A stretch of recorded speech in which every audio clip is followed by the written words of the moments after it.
Hey everybody, this is Grace. In this video, I want to talk, going to talk about people who are really lazy bums.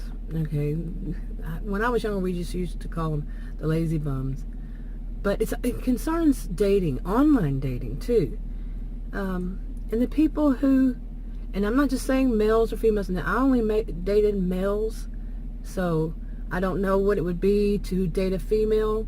And how many females would do this, or what would be my experience, because I only dated males, and that's mine. But anyway, they so I can only say, I'm not male bashing. I can only say what my experiences were, and this is my video, or my experiences, based on my experiences in education. Okay, but so I'm going to talk about what I have seen males do. I did the online dating thing for far too many years, seriously. And I went through more of my own kind of speed dating. I'd go and meet one after another, one man after another. And just meet, like in a restaurant or something like that. And I learned quite a few things, such as this, say you're doing the online dating thing. I would never recommend that to anybody, ever, never. Predators galore was my experience. So, having said that, I learned if a man told me that he wanted to meet me from one of these, but he wanted to meet at a coffee shop, no. Bong, no. Let me hit the bong. That is no.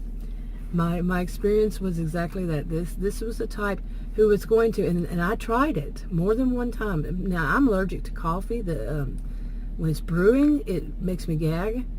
And so I've tried this more than once, though, of going in there and maybe sitting outside or close to the door, or, somewhere very well vented, and, where it wouldn't cause me any problem. And the man would always show up late. Okay, I've mentioned this in another video, this part. He would always show up late. Whatever man it was, not the same man, but that way I have already purchased my drink. This is cheap. And my experience with cheap people, and I'm not saying the man should buy the drink, but in my generation, it's very common, and they still see it that way far too often. They do.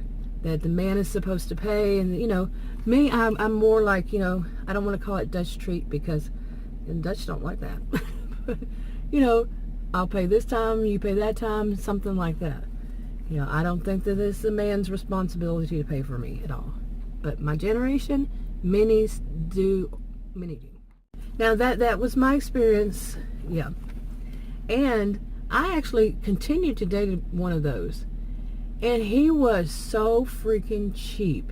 He even tried the thing that's so cliche of, we went to somewhere and it was basically what it is, he left his wallet in his other pants, and then he tried that more than once. One time, yeah, it can happen. I mean, I'm not a male, I don't keep my wallet in my pants, so I keep mine in my purse. I'm not going to say it's in my other purse, but hey, I would never have that mentality though.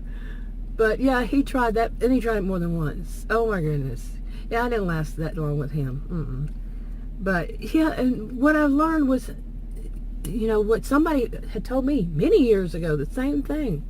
That's, yeah, pretty much kind of like the rule of that kind of man, the poster child, I should say, for that kind of man that is, and they're always unemployed. They'll be employed whenever you meet them, or so they claim to be.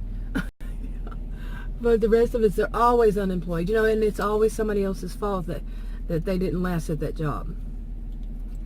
Yeah, that is not a good person to be around, in my opinion. I'm not giving anybody advice. It's not an advice channel, but I would say no. I would say just, that's a predator. Okay, they found somebody who's going to pay their way. Now, the last I heard of this one is that he got married, and he was in this part of Texas, which is north of Dallas, and now he's living apparently at his new wife's house. He wasn't my husband. I just barely dated him. But he's living in her house, it seems like. Yeah. And how many of you think that this kind of person is actually going to be working and paying their own way?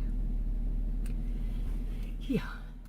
Now I could tell some horror stories about online dating. I've tried it on one channel and I just never could.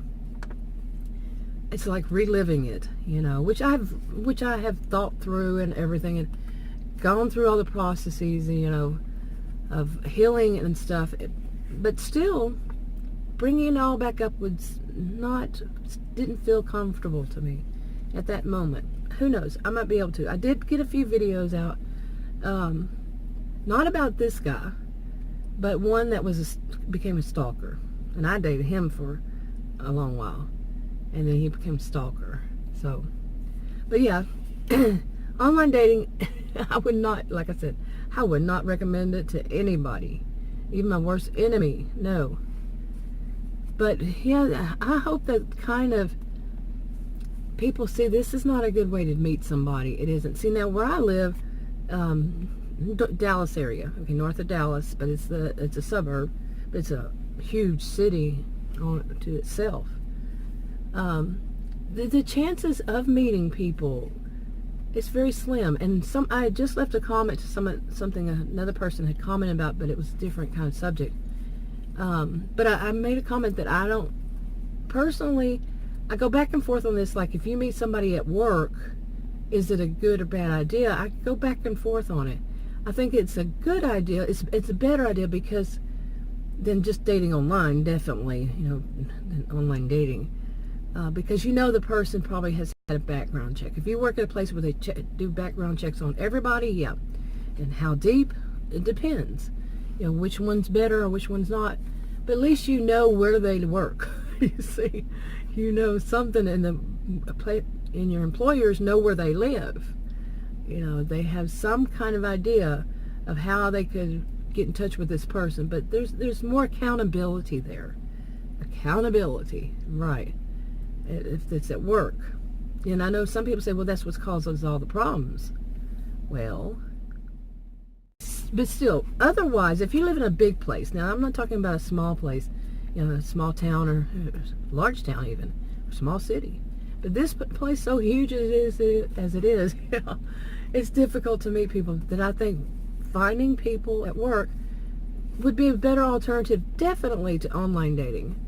But what else? Going to a club, I'd say it's better than going to a club. Where else do people go? I don't know. But I think that's a better alternative. It's not the perfect one, but nothing is perfect. So you see what I'm saying? Anyway, I'm starting to ramble on and on about this, but I have a lot of experiences I could talk about, which, because I can say I had a lot, maybe I should have given up a long time ago. I don't date anymore. When I did quit dating, yeah, I did the online dating thing. It was bad. You know, I didn't find anything of any kind of, I should sum it up as no value, really, no worth. It was just bad memories, bad experiences, or just nothing experiences, like a waste of time. That's probably better. And then just meeting one kind of predator after another. Yeah, so that was my experience. Anyway, wrapping this up. If you want to subscribe to this channel and you haven't already, click the circle. If you want to watch another video on this channel, click one of the rectangles. Like, subscribe, comment, and share on your own social media if you would, and I'll talk to you all in another video. Bye.